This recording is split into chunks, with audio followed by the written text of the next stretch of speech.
the first skein of yarn that I bought by accident when I was trying to make my giant Pillsbury Doughboy. I was going for big yarn, but not quite that big, because what I was going to do with it was create a giant bubble butt Pillsbury Doughboy. I learned very quickly that that was not the right yarn for this project, and who even knows how big that would have been. So I have decided that we're going to use it for one of my patterns that I haven't updated for quite a long time, and that would be the big skinny borzoi dog. So now I am going to need some more yarn because this here is 2 skeins and I only have one left. So I'm going to have to go back and buy some more. No problem. This is how we roll. I think he's going to be pretty fabulous and I can't wait to show you. So I just wanted to talk a little bit about our Pillsbury Doughboy and why he needed to be the right yarn. So, I mean, this is pretty big. I don't usually make humongous things like this. I don't usually use blanket yarn. So this was quite a challenge for me. I got pretty sore arms. I used a size 9 hook, which was like pretty nice to use. I did like that. I probably could have made this guy out of that huge yarn, but there would have been some things would have been lost just because of the size of those stitches. So, you know, even the bubble butt we're losing some definition with this gigantic yarn, but that's okay. He definitely still translates. We just have to keep in mind that oversized still does need structure. And as you can see, his head is pretty floppy because this hat is about, I think it's more than a skein of yarn. So this guy's heavy. Now, I could have forced it. I could have gone back and bought a whole bunch more of the gigantic yarn, but that I knew wasn't going to work. I could have forced the big yarn, but good design matters more than gimmicks. How did I decide to make our giant borzoi dog out of this kind of yarn?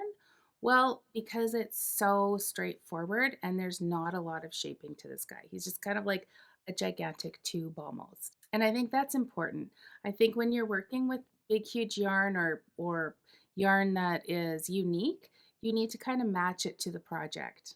I have made our skinny borzoi dog a few times. I first started using a very small yarn. One of my favorites, of course, is the size DK 100% cotton. So that's what I started with. That's the very first design that's how I created that pattern. That's the yarn that I used.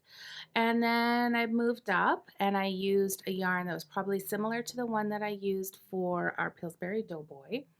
And I wouldn't have made another one until I made the mistake of buying these 3 skeins of this huge yarn.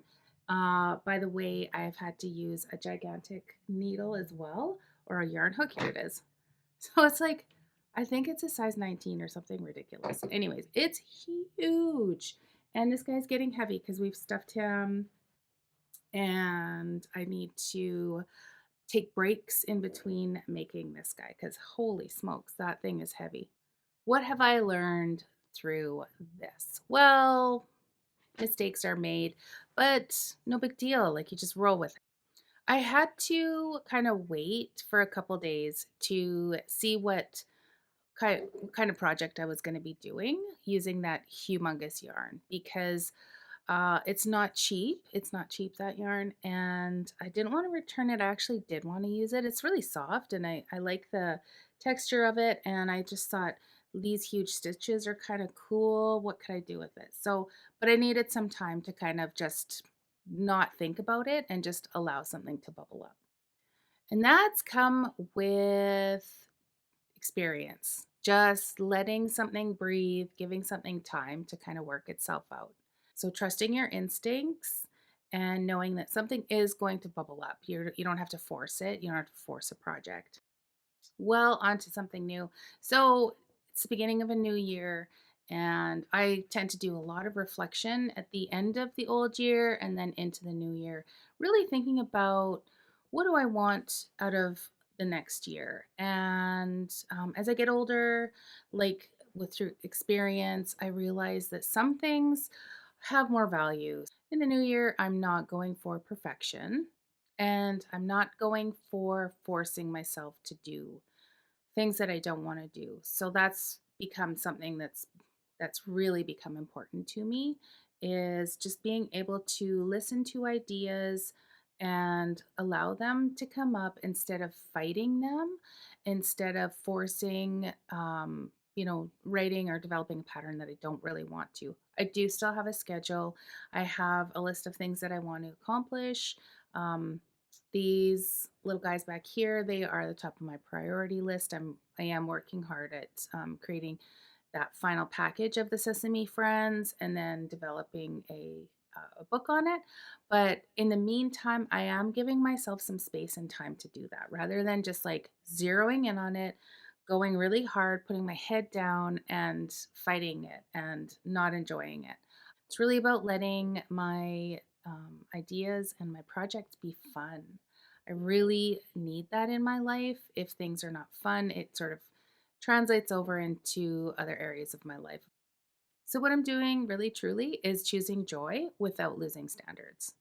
Did you know that I'm a business coach? So I work with a lot of women that are working on developing their own small businesses. And sometimes there are common themes that we talk about.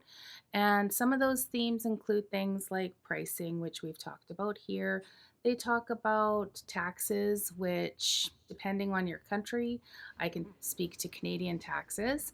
Um, a lot of people ask about doing markets or marketing or emailing or websites, things like that. So, if you have anything specific that you'd be interested in having me talk about, please let me know. I'm always looking for ideas to share with you, and I'm happy to share my experience and my knowledge with you. Have a wonderful day, and we shall see you next time. Bye.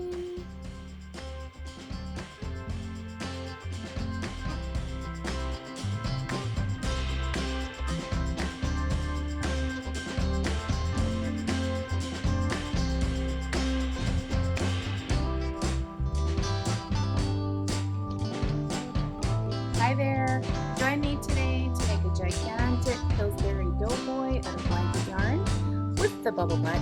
And you're going to need size 6 or 7 extra bulky yarn, a size 9 hook, lots of fiber fill, a couple buttons if it's for people over 3, and some pretty serious arm strength. Come on in and let's get started.